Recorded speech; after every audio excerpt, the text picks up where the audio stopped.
కూడా ముఖ్యమంత్రి అయ్యారు.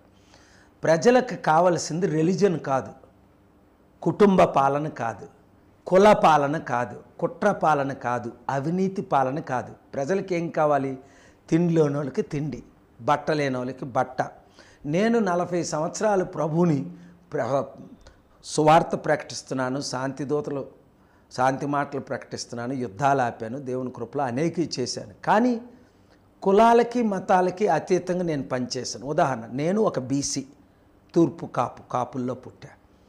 35 సంవత్సరాల క్రిందట 36వ సంవత్సరం ఇది, 86 జూన్ 14ని దళితుల అమ్మాయిని పెళ్లి చేసుకున్నాను. ఎందుకు?